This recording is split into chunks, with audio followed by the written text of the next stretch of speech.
kick off the game. With certain games left, Madrid say and start here crowd. But to speak to stories, you know. Me share Japan Netherlands game, you know. And me share Morocco ne Brazil.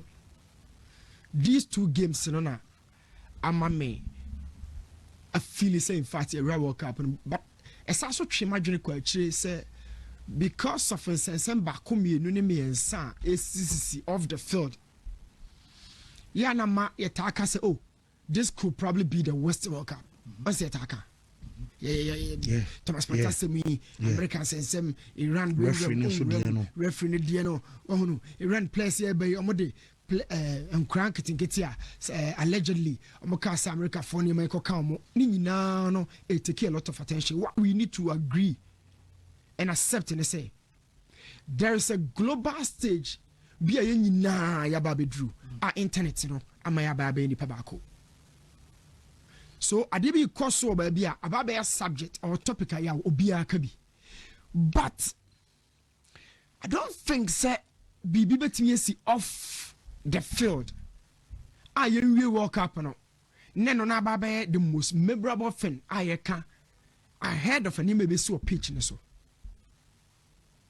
Yeah, you baby work up and be at Thomas Patasam name Kabim. Reference and name Kabim. One of to which I discuss him. A lot of the attention will be given to things at ASU of field and so. We need 90 minutes, quality 90 minutes, bear me and sign 9B. Referee be controversy. To me, let's take over CCA. We will not be going back to Thomas Partey issue. No. Referee Omar Atan, the story, no, we will bury it. So, me started from so far games, I'm sure, yeah. Me can't, yeah, but Ghana ain't serious. What do you? And never know your dream. Games, I'm sure so far, and the map pick, I jotted, the atonement. We should be serious. Problem, I'm would seem to be there be our attacker. The about 6. Say, Nippon in your ball retention a year, your problem. Yo, shall I be? Baby, I can't was 70. I may start to her. Morocco. On place in a ball game. No, I'm not sure. Imagine what you say. First partner is son. Yeah, share World Cup na. Yeah, the place. Yeah, iconize this place. No, not your junior say. Africa doesn't belong there. But your phrase say, yeah. Say the anameka say, Sakwa and Kono. I say yeah and Kono. You didn't hear more, but you can't. This mentality really has killed Africa over the course of time. And you know, France, Belgium, yo, omo G players, omo brand of those players, no. Omo 5 players, I remember I said France 98. A lot of Ghanaians, almost support France because of Mercedes. Say, Kobena walk of fine be transport light at some point. It's in my Ghana for you to be a own muno. And the France man, and that was so bad. But that mentality is gone. Say, the mentality say, Africa Echo World Cup be ya famudi BCBiano. Having to taking notice, say, your free group stage, Ukraine, you can't history home. Hey, we are the first country to exit the group stage. Meanwhile, South America for a bar, the feel say you're more bona fide property to move Baba Bejako. Yeah, Africa, yeah, you see, Jamila, oldest player, and I can't record no.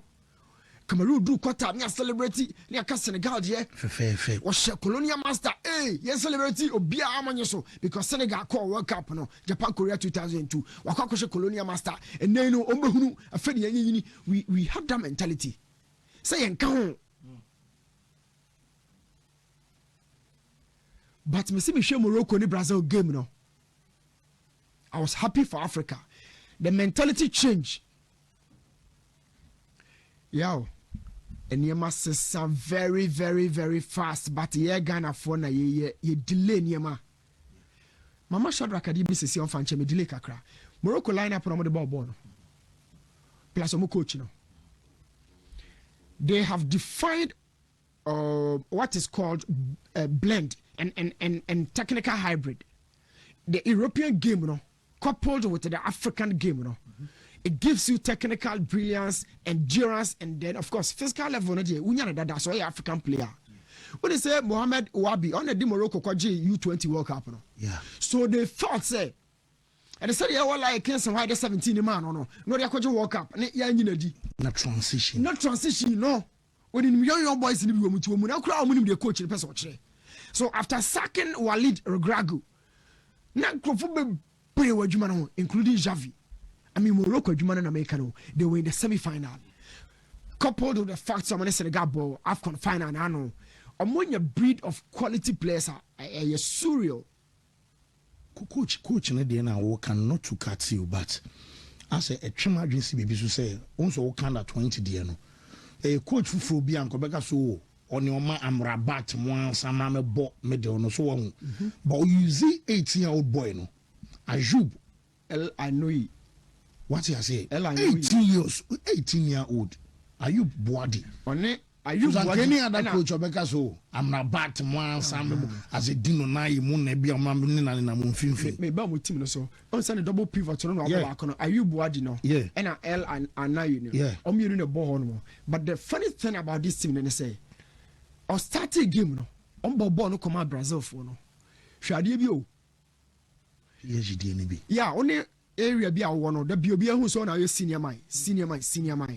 That could be young guys in about cocoa secondary school buyer. Only the argument or say no do the other betche. Yeah, we have to say something for around how you careful. Or prepare. What kind of information be after home or person or go anymore say. The other betche. You should try to say we have to say yeah, get yourself busy. Or no by the bosso. When Morocco kicked off the ball, ball no call Brazil for the half sake. Take the ball. That is the mentality. Take the ball. But before that, tactically, do you know what the coach did? You saw similar concepts like the force 9 formation. You who TV no so, but yeah, force 9 commentators a lot. A kind of force 9. Over to your friend of force 9, but in the principles of the game, we are strikerless. The false 9 concept is when you have a natural 9, but you are not playing that 9 as a 9. That is it. Now on 9 for Firmino Modiano is strikerless. But Mbappe and then Giroud. Okay. Messi Ibrahimovic. Okay. And you can force 9. There's a 9, but he doesn't function as a 9. But we are strikerless. There's no center forward. Line up with this. So with me, I can say false now because 9 also pretended. What the make can I say? But we are strikerless because there's no center forward. Now the lineup is so brilliant, you know. Yana before the lineup was filled no so near book coach would hell me doing my too much. Oh, coach was some catch him so as I funny in Adam Swassa. Your poor match and some me echo. The bois, ya more about so your genius, a bit what him. Coach in a tenacino. Morocco coach in America. Or El Cabi Benchu. El Nasari Soho. Center forward. So ask me why Okofa Sabari didn't better anymore. So Cobain. Ask me why Okofa Sabari didn't better. Or Ella Kabi, they've been going to major tournaments, experience wise, and in terms of their profile, we are center forwards. Or also El Naserio, but Obo will say. When you attacking midfielder, ultimately engage boxing. You know why? Because Obo boy Tia Marquinhos and Gabriel. Two of the strongest center backs pair in a tournament to him. Two come number 9. Yes, with me a draw. The chance is very limited. Besides, game no do na have fun. So in the final third, only dynamic. So coach in the transfer in the technical team, you know. I am sure some picky be from PHO. Also possible on Boko Brazil for no. Shadrack in your fan so. But in picking the number 9 to lead the team or a striker to lead the team, you know. Or this and I mean dodgy Gabriel no name Marquinhos no. They will not know who to mark. It will go to soon in come away see. But so the go to so. Now Osha de no obo say Marquinhos no ne Gabriel no na onyina omon chat say de no ma na agina won chen no because onye center forward. Technically he's part of the midfielders. But say anyway, watch it here. Anyway, this okay. She tell my Mazraoui I build it from Nchen Hobano. And then me no. Mazraoui left to and let me feno. I want to go in that angle. Na kama we Mazraoui far ball no hand. Yeah, watch it here. Oh, so ball no drop it to center forward no more. Oh, hold you haka crave mama Shadrack. Could di center circle no hold you horn mama. Ne shade. Yani catch us say me further intelligent. Now watch it here. Me didn't come on me you. First one, me they all started Brazil for left back ho. She Brazil left back in area ho. Or Morocco number 7 ho. Morocco ni from. Also be them ho. Chip pass a hono de beto. Pass efo a hono be jabo no de ato. Ono no na run into free space left back and cross or left back. Yeah. Was sort of. It's a cheap pass me for that. And I am catch it with 2 players now. I want to bench here. Pop up bobo no baby bobo na kon ye hono here. I want to bench I say pass. Me say there. I say pass. Look, also are running. But you can't verticality and centrality. Eh, baby, a striker in the 2, when they mark 2 center backs and why they mark because Onyina ho say Juruda, Omuni na ni Juruda, never quite far, never quite free. But we need mobile. And 2 to be marking. Say Lukaku about come fan never quite free. Ba one ne beba na wo chi da ho. And yeah, manembra ne biba 20 ya Ghana Hurricane di biba because Hurricane so Onyina ho. Okay, pass on the more Diaz no. Make a whole later. So coach decided says so born number 9 El Nasari or El Kabia. We move no back where you know, then Bashan in some say never quite free. One over Bolombo. He will force Akim Musomra. Okay, no. Me do be with me engage box no. To send me profile be femino or Bebanoko. What the oba win in a chimra. To say the okay, you know. Now apart from where you wouldn't be fair. And now I have it susugo or denke faki panosoro. Not many players can dink in such situations. Or didn't I cast a watch bono. Any boy, how tell me the differences. Shall I be the ball or similar. And you can centrality and verticality. And channel but I want one use. Or the ball 2, but you are the 2, you know, strike and fight 2 center backs in them. The other day I was telling you communication between Atizigi or Benjamin Asare. Any defensive department, you know, it has to be paramount. Say this road ya ball on drop because Panama game ni nyina ya mo be drop ball no back line achi. I've watched their videos. I've had access to their training. On be drop ball so more or back line achi. Now watch this pass. Any we no addressable Macquarie say Gabriel. We only center backs 5 in Europe currently. We mu you know umomudi nka ho. But the system no a lot of mobility and movement. Into me market striker no. Yeah, we didn't achieve our just space. Or manager pass and movement. Or you have it, you know, and so. But the Americans in say for Morocco to force Brazil and force them to retreat. What's in Brazil Komachi? I haven't seen this from Brazil. But equally, an African team or more exhibit a lot of confidence, say Morocco team. They never shied away from Brazil. And I'm cautious line up and say, or more back up as a dean na hinkwani wonu Morocco omo makanyina no omo ne boys na na wo even we cry South America for mo cry 77 on the person chiri we mo the Europe for Hakimi mo Mazraoui mo ya wo mo Dutch one ma so they don't have the mentality of Yakubu Biaba. Okay there's a European mentality na they don't have the mentality of referee one point game no dey be see ni ntwitwa pictures here come back there be. That fin Africa has buried it. Yami Aduma, we do the Senegal for no. I'm going to France. Say my Cote d'Ivoire for sa because time I'm going to share go. Me say Ivory Coast for the game no. Na me say time into me person come foul. But that is a game I'm who say coach you know that is in the year I'm the free game no more. Unfortunately, because coach you know 2 top or the lineup no ba me 2 top and I'm don't me 2 top. Sharak munya Ivory Coast and so lineup na na mo di amai. Africa for no tie nimpa. 2 top na from Tunisia. Yeah. Tunisia for the our uncle for our hudu. Ukobo mu di o ba fun sisi. Tunisia ya qualifies the winning Madrid tournament na omoye. But Cote d'Ivoire there no. Cote d'Ivoire there no. Systematically, Jomadi no na yi amadi free game no. Aha no ne ya. Sha system no. About why ni Toure 2 top. And about Jomadi ni Pepe. Left and right. But so the Pepe no ko yi Toure free top one na the Pepe. Eba the other side honoma or ono kwa board you man di no ha e wo ba bia pepe honoma we na ahye yi obodo man di no ha say yes e hono ball no do man di right ono e hono amade so pe e di pepe no so be cut to any wa hinche ho as center forward also amade ntimi nko what did the ba for fan and Frank and China 2 central e also nya amade systematically he was not meant for this game but he had a role from the bench I want to say the game no kono asemba kope na catch tactically if you are not prepared you be go anymore say tactically nti se also be tena bench also you bold a bench. I'm mad. Morocco strikers 2 and now come as me. Country BM one come mana start. A coach BM ko bo Rabat money one bat or bo 18-year-old. It was 6 against Brazil. I'm a kwadane Jini Din. Do Monday anke be a bonus be on the left no. Yeah, bono baby I say was a mad ejina. What the man of the match. Sure. So say it was so nipa no cry or captain no so tena bench.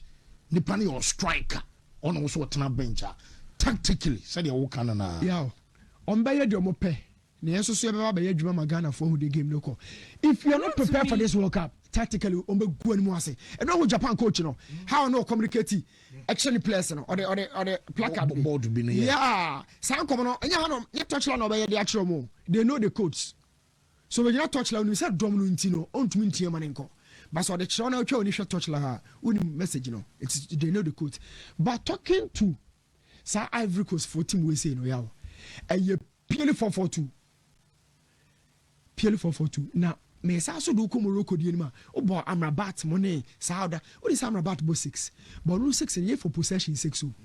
But you are playing against Brazil. You want to keep the ball. Are you is Vitinha photocopy? Is Busquets photocopy? He keeps the ball. How does he do it? He does it by retaining the pressure no can be on the teammate no. It was a ball na done na ase che. Na star no washa. Ball not ankasa e che won na ase. Or attractive pressure na asa no game. Look, tournament to area yaw. Those coaches you know are prepare you know.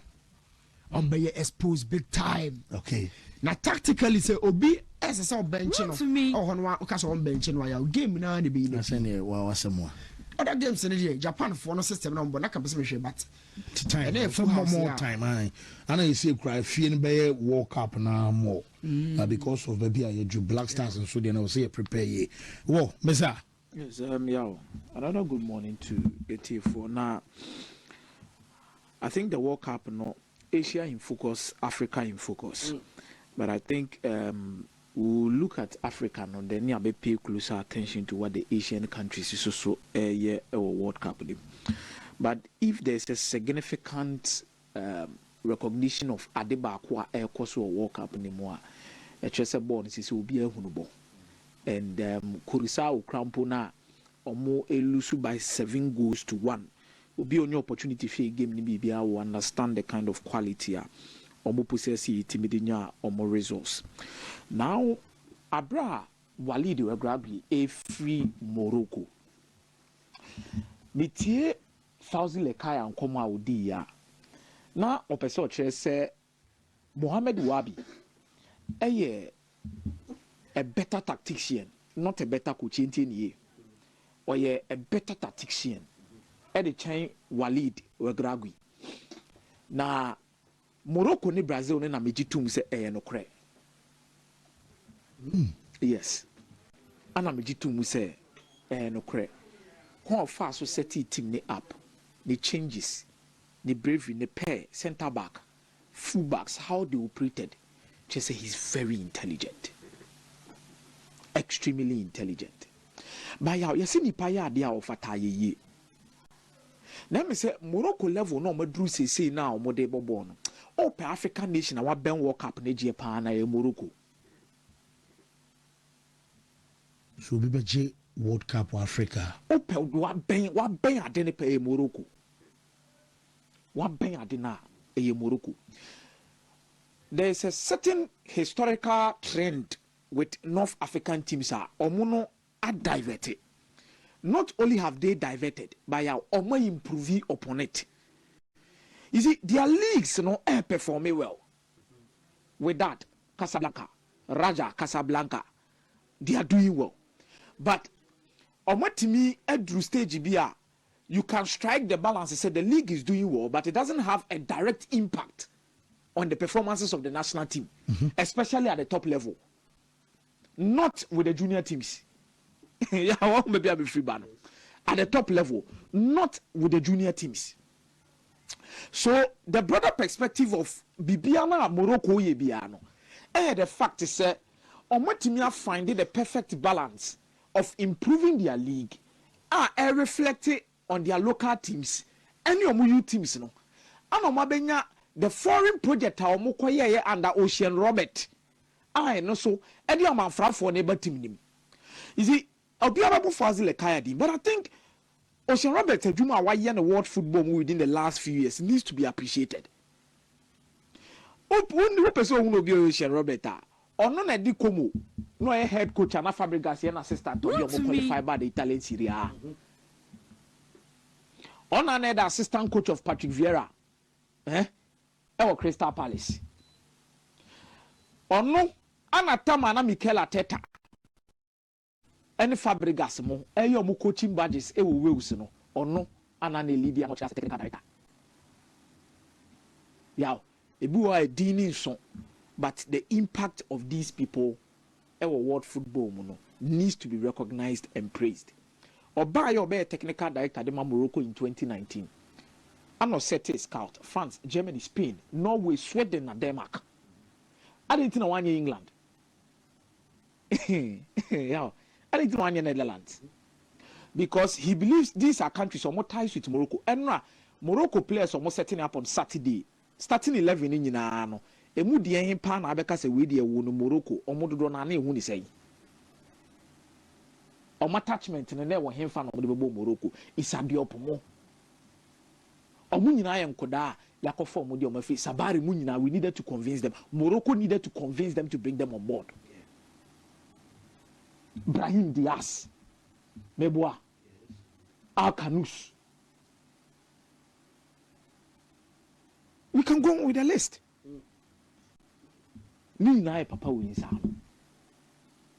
But if you create a system and the system works, no matter who becomes the manager, it may flow. And Mohamed Ouabi, Shederia or Picky team because or no, and Morocco head coach for the under 20. What is Ghana? We've been at that position before. I think Celastete. My first last time in terms of coaching the senior team, but not assistant. But the transition we did with Maxwell Konadu and Kwesi Appiah into the main Black Stars. After Senna Maxwell Konadu so coaching the local Black Stars. You see, these trends tend to help, but then you'll be an ebuano. Sebi insati nyina wo ho enyepe. Na mmom, ade na Morocco for the ayo pathway no. The system is there. Just come in, fit in, and you are good to go. Omo group na mo na be top it.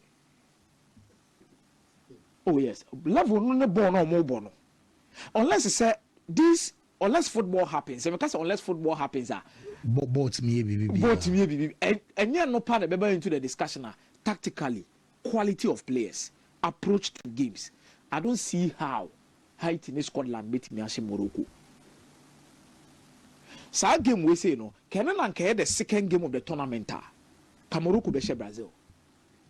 Wow. You see, but football trends, any the way a which I believe it cannot be explained. Yeah, and it tends to be difficult to overturn such records. For example, Man United have bought over 330 something matches to Old Trafford. Yeah, so first half I won't be attention. Ask yourself, say, a coincidental and a never in a mass had another honomoa. A child so many years from 1980, so be to me a day. So football has its historical trends that is very difficult to break unless certain things are done to break it. Brazil no mark 80 years, 20 matches in World Cup opening games. Yeah, obedient to me. The last time Brazil lost an opening game at the World Cup was in 1934. They say first games in the tie. No game no chances a PM. The way a movie any the way no City on any day Morocco were the better side. And they should have won the game. But this is what it brings. You can't change it. Mama citing another example of how football trends works. And now a game between Ivory Coast and Ecuador. Ecuador opening games from the World Cup Muna Baku Kreno and in a draw. Either they will win or they will lose. And now go about Tambe. Last minute. There are certain trends you can't change in world football. A historical. Well, Brazil, they are just enjoying what their predecessors did. If they play Morocco for 4 days, still they won't win. Solomon Dazi. I think that's a brilliant observation because the Moroccan national team won only Bopa. Yeah, and I was even surprised at Saturday Mambo El Kabi. Ama Sabiri, no, Omokobo Force 9. I thought they should have had a presence in the penalty box. But yeah, Africa in focus. MS Fire dinner war year with the Ivorian national team needs not to be underrated. You see, in 2006, everybody remembers how Didier Drogba Moni Kuruni now coming together to stop a civil war with their qualification to the World Cup. Bouake, Kohogo, Abidjan. Yeah, the quality of how Ivory Coast produces players cannot also be underrated. But the man I didn't miss fire. He becomes the first son of the land to win a game at the World Cup, coaching the Ivorian national team. Because Omoko 2006, Omone Henry Michel Nekoye, Omoko 2010, na Steve Goran Eriksson, and Omode Sabri Lamouchi, Eko 2014. Now after that, Omanko World Cup nibi in 2018 and Sanko in 2022. But Nipadodo na wojidie say the iconic and greatest Ivorian team in recent times. Yaw, our metimia dominated ageno after 1992 omoje AFCON no na 2014 team no. Because when buy abeje the 2015 African Cup of Nations, let's not forget. The same team na abo mo about 2012 African Cup of Nations final na Zambia yede. Ashomo. So you look at that team with Javino, Shake it wote, Nankupon fan a currency ye. Yaya Toure, Emmanuel Eboué, Didier Drogba, Mokraben and Nametrinka Krankakra, Aruna Dendani. So the level of experience, Jean-Michel Sarikre or Katimi Ukra not at the bench was at him. So that quality, any innate quality, no, you could see a bosso in terms of players, ne baby Musi Akai, any Diomaye. Because Drogba mono mo de na no Drogba na ntimi anja African Cup of Nations no ene ya Toure wono beba obije ye na wie na chi no we mu na babeje because Drogba try a wantimi anyi bi Drogba tried, he could not win it ya Toure mu na de omokoje 2015 de no foreign coach na de omokoye. The first one they won in 92 was a local coach. Now they bring in a misfire. Obi Beka say a subjected to Obia na adwuma no onye ready for it na be turn na so. They've given the keys to the son of the land and he's opening it. Obie. Maybe what they have considered no Obia prono. Obo qualifies now without conceding a single goal. 100% record. He goes to the World Cup in the first game against Ecuador. Now look at in the starting line. I had questions about it, but she bench and Kuta Ivory Coast. That is why I won them the game. Because Agbadu ne Singo. Singo is naturally a right back. Singo nye a centre back. But we converted Singo as a centre back. But when he changes now non players and no more born. This is a team Omukuta Indica. Indica started with Roma. Team we kuta Usman Diamonde. Or started with Sporting CP. Omukuta Ibrahim Sangare. Or started with Nottingham Forest. That's right. Ama Diallo started with Manchester United. Meboa. He players on more bench. And they are more the bunny by. Gwesan na Mobi. Let's not forget about Gwesan impact. So all more bench in any players no move free chirene by Jean-Michel Seremu na Mobi. Omoji the Afcon Sebastian Haller na almost striker. Let's not forget Solomon Adingra. Yes. So all bench in any players no more the Akona. Yow, Ivorian team went to me and qualified for group stage one. But the money you win say in 2 consecutive World Cups, they won omu games at least back or group stage. 2014 they crowd the neya. 2010 they na neya. Because 2010 they omu 4 points. First game omu Portugal about draw. And omu be show last game against North Korea. Omu ntimi afa 4 points and qualify. And at 2014 omu be show omu first game against Japan. 3 points. Omu ntimi qualify. If this team doesn't qualify, ebe ye me wan papa. Because it was a crucial no qualify. Because almost show against France in their preparation game. No? Yes, it was a crucial no qualify. Yeah, crucial ne dear. But next game against Germany will test their resolve. And in the game I measure. But they should be brave. MS5, he's a good coach, he's doing history by now. Oh, he be was a better in now 19 years or 20 years. Ubeti master teno. Tunisia they mean commerce Africa in focus. Yeah. Omomu ye nim guase for high class. North Africa for no. Eme so omo sisa no mo do mo nyoma dwen so omo sisa. I want to look at how Egypt will also do, because Egypt is also winning a game at the World Cup against Belgium. Top game for them. Spain against Cape Verde. Make sure how that game will also turn out. But I think Spain will have to begin on a good note, looking at some performances in the last few years.